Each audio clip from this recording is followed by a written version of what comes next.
আবার দায়িত্ব দিয়েছেন কাকে? একটা নোটারিয়াস ক্রিমিনালকে। ভাঙড়ের মানুষকে ধমকাতে চমকাতে এসেছিল। আরে ওনারা ভুলে গিয়েছিল হাঁসের বাচ্চাকে কোনোদিন সাঁতার শেখাতে হয় না, আর ভাঙড়ের মানুষকে কোনোদিন লড়াই শেখাতে হয় না। চালতেবেড়িয়া অঞ্চলের বিরোধী দলনেতা আমাদের আলমগীর হোসেন।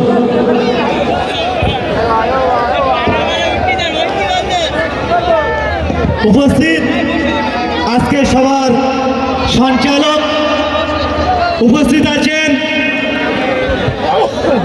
বিভিন্ন অঞ্চল থেকে আগত অতিথিবর্গরা এবং উপস্থিত হয়েছি বাংলার অগণিত মায়ের সন্তানেরা, যারা দীর্ঘদিন যাদের অধিকারকে তোষণ করে তৃণমূলের ঝান্ডা রগ রগ করে উড়িয়ে বেড়াতো, সেই তৃণমূলের ঝান্ডাকে লগ্নে দিয়ে একটা নূতন সূর্য উদয় করার জন্য একটা ব্যবস্থাপনা করেছেন যে সমস্ত ব্যক্তিরা আজকে উপস্থিত হয়েছেন, সকলকে ধন্যবাদ জানাবো।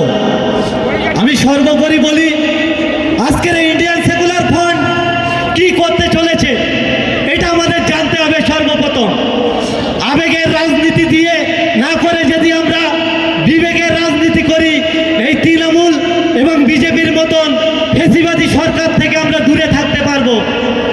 আমাদের লক্ষ্য রাখতে হবে যে আমরা এই যে দুটো দল চলছে বা দুটো সরকার চলছে, এরা অ্যাকচুয়ালি সরকার চালাচ্ছে না সার্কেল চালাচ্ছে, এটা আমাদেরকে আগে জানতে হবে। বন্ধুগণ, একদিকে ফেসিবাদী বিজেপি যেভাবে এই দেশটাকে তোষণ করছে, কেজি পাল্লার ন্যায় বিক্রি করে চলেছে, অপরদিকে তৃণমূল কংগ্রেস কিন্তু তার থেকে কম নয়। যে মমতা বন্দ্যোপাধ্যায় এক সময় বলতেন জমি রক্ষা কমিটি করবে, জমি আন্দোলন করে যিনি বাংলার মসনদে বসেছিলেন, সেই মমতা বন্দ্যোপাধ্যায়ের আদরের দুলালের ভাইয়েরা দেখতে পাচ্ছি একে একে পশ্চিমবঙ্গের জমিগুলো বিক্রি করে দিচ্ছে। এর বিষয়ে তো আন্দোলন করছে কে? নওশাদ সিদ্দিকী। তাই তো আজকের কলকাতায় প্রোগ্রাম করতে দিচ্ছে না, বড় জমায়েত করতে দিচ্ছে না। নওশাদ সিদ্দিকী আটকানো কেন? নওশাদ সিদ্দিকীকে কি জন্য আটকানো হচ্ছে এটা আমাদের আগে ভাবতে হবে। আজকের কলকাতার মতন জায়গায় প্রোগ্রাম করলে হয়তো একটা নূতন ইতিহাস হয়ে যেত। ভারতবর্ষের মধ্যে এই 3 বছরের দল এমন কোনো দল পয়দা হয়নি যে আজকের দিনে যদি কলকাতার বুকে আইএসএফ যদি প্রোগ্রাম করত, একটা অন্যতম নজির গড়ে দিত। তাই সেই ভয়তে এই নওশাদ সিদ্দিকীকে মমতা বন্দ্যোপাধ্যায় ভয় পেয়েছে বলে আমরা মনে করছি। আমরা ক্ষান্ত থাকি না বন্ধু।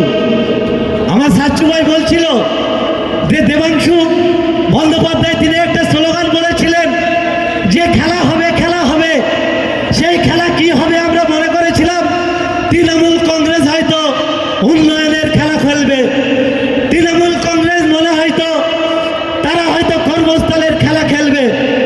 অন্যদিকে দেখতে পেরেছি ক্যানিংয়ের বিধায়ক শওকত মোল্লা যে খেলা খেলে দেখিয়ে দিয়েছেন, বসবাসকারী বাড়িগুলো জেসিবি দিয়ে গাড্ডা খুঁড়ে দিয়েছেন।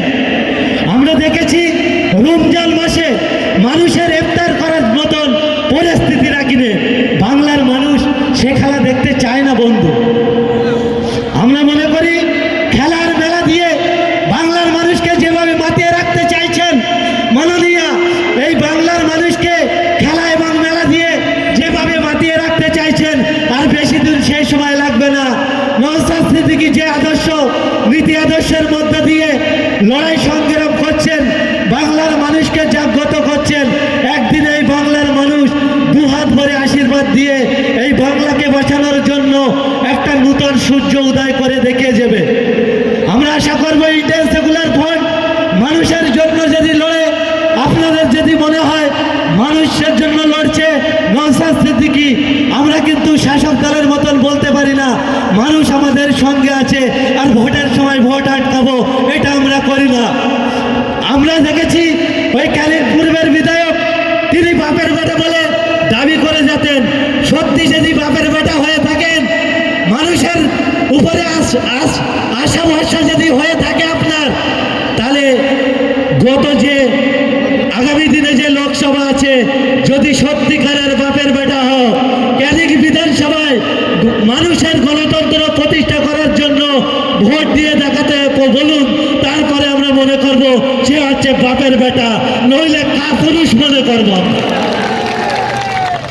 যাওয়ার দায়িত্ব দিয়েছেন কাকে? একটা নোটারিয়াস ক্রিমিনালকে।